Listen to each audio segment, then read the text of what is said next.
अस्सलाम वालेकुम dear students और व्यूअर्स। ऑर्गेनिक केमिस्ट्री के बेसिक्स का आज लेक्चर नंबर 19 डिस्कस करेंगे और लेक्चर नंबर 19 में साइक्लिक कंपाउंड्स को पढ़ेंगे। साइक्लिक कंपाउंड्स को पहचान कैसे करेंगे? तो presence of carbon atoms in a ring form, ठीक है, मौजूदगी कार्बन एटम्स की एक रिंग की शक्ल में। क्या मतलब हुआ इसका? कार्बन के एटम एक रिंग की शक्ल में हो। मिसाल के तौर पर अगर ये कार्बन 1 है तो ये कार्बन 2 से जुड़ा हो और कार्बन 2 कार्बन 3 से जुड़ा हो, कार्बन 3 दोबारा पहले कार्बन से जुड़ा हो। ठीक, बाकी इसकी वैलेंसी सेटिस्फाई करनी होती है, वो तो आपको मालूम ही होगा। तो इस तरह के कंपाउंड्स को हम साइक्लिक कंपाउंड्स कहते हैं। ठीक है, अब इसके बाद हम आते हैं डायरेक्ट इसके एग्जांपल्स को डिस्कस करने की तरफ। तो साइक्लिक कंपाउंड में सबसे पहले हम बनाएंगे साइक्लोप्रोपेन। अब आपने इसमें देखना है साइक्लोप्रोपेन, दो लफ्ज हैं, ठीक है, एक प्रोपेन है और एक साइक्लो। प्रोपेन कहते हैं 3 कार्बन को, ठीक, और साइक्लो का मतलब है आपने इसको गोल फॉर्म में बनाना है। तो 3 कार्बन बनाने हैं और उनको गोल फॉर्म में लिखना है। ठीक है, तो इसे हम यूं करेंगे और इसके बाद, ठीक है, कार्बन की वैलेंसी कंप्लीट करने के लिए इसके साथ हम हाइड्रोजन लगा देंगे। ठीक, यहाँ भी हाइड्रोजन लग गया, यहाँ पर भी।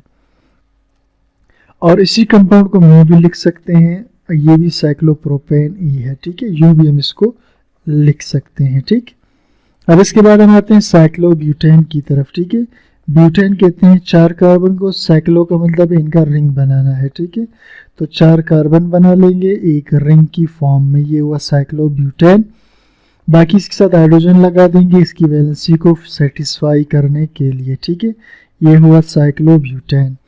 इसके बाद है साइक्लोब्यूटेन, सॉरी ये दोबारा साइक्लोब्यूटेन है, इसको हम छोड़ देते हैं। ठीक है, ये हो चुका साइक्लोहेक्सेन। तो ये फिर होगा साइक्लोपेंटेन। ठीक है, इसे हम साइक्लोपेंटेन बना लेते हैं। ठीक,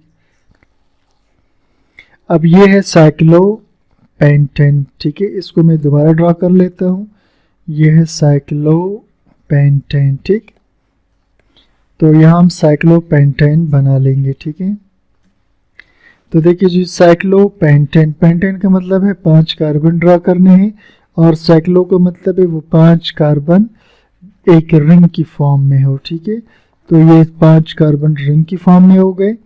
बाकी हमने इसकी वैलेंसी को करना है सेटिस्फाई, तो ये बन जाएगा साइक्लोपेंटेन।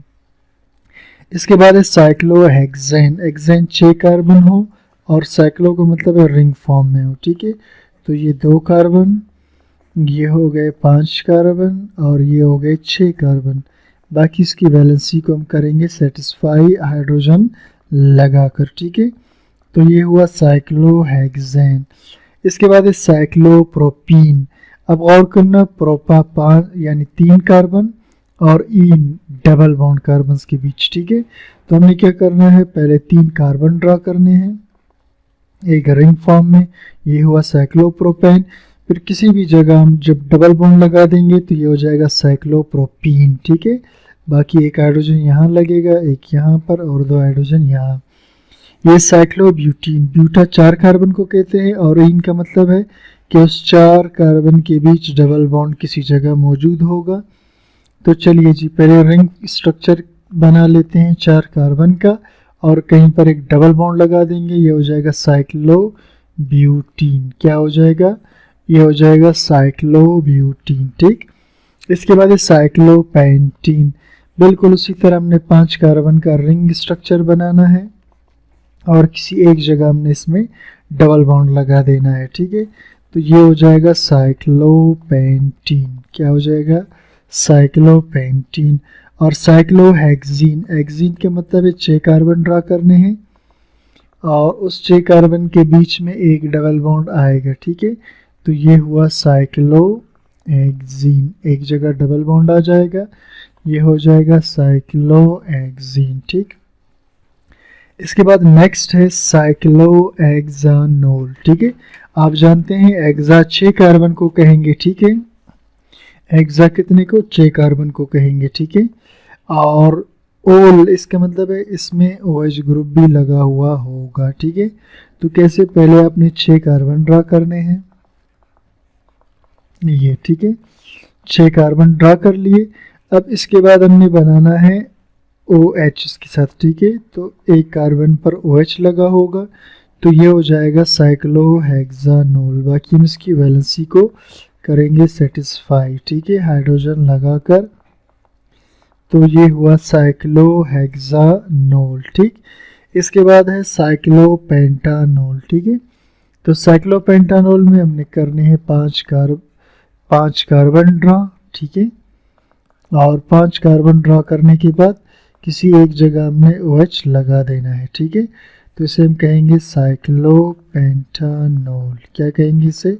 साइक्लोपेंटानोल, ठीक है। ये बन गया। तो ये कुछ एग्जांपल्स थे, ठीक है। और दूसरी बात इसमें ये बताता चलूँ कि इन स्ट्रक्चर्स को जो है हम यूं भी ड्रा कर सकते हैं, ठीक है। यानी इस स्ट्रक्चर को आप यूं भी ड्रा कर सकते हैं। और इसके बाद ये 5 कार्बन का जो स्ट्रक्चर है इसे हम यूं भी ड्रा कर सकते हैं। सॉरी, ये तो 6 कार्बन का हुआ, ठीक है। ये 5 कार्बन वाले को यूं ड्रा कर सकते हैं। और ये जो 6 कार्बन का रिंग है इसे हम यूं भी ड्रा कर सकते हैं, ठीक। और उसके बाद नीचे आते हैं, ये जो साइक्लोप्रोपीन है, ठीक है, इसे हम यूं भी ड्रा कर सकते हैं। और साइक्लोब्यूटीन को हम यूं भी ड्रा कर सकते हैं, ठीक है। और उसके बाद ये साइक्लोपेंटीन है, इसे हम यूं भी ड्रा कर सकते हैं, ठीक है। और ये जो साइक्लोहेक्सीन है इसे यूं ड्रा किया जा सकता है, ठीक है। तो इस तरह से हम इनको ड्रा कर सकते हैं, ठीक है। बिल्कुल इसी तरह ये जो साइक्लोहेक्सानोल है इसे हम यूं भी ड्रा कर सकते हैं, ठीक है। तो इस तरह से हम इनको ड्रा कर सकते हैं, ठीक है। तो ये आज हमने सिंपल जो साइक्लिक कंपाउंड्स थे आज हमने इनको स्टडी किया और इनकी स्ट्रक्चर किस तरह से बनाए जाते हैं और किस तरह से इनके नाम लिखे जाते हैं, इसको आज हमने डिस्कस किया। तो यह हमारा आज का लेक्चर था। उम्मीद करता हूँ आपको समझ में आ गया होगा।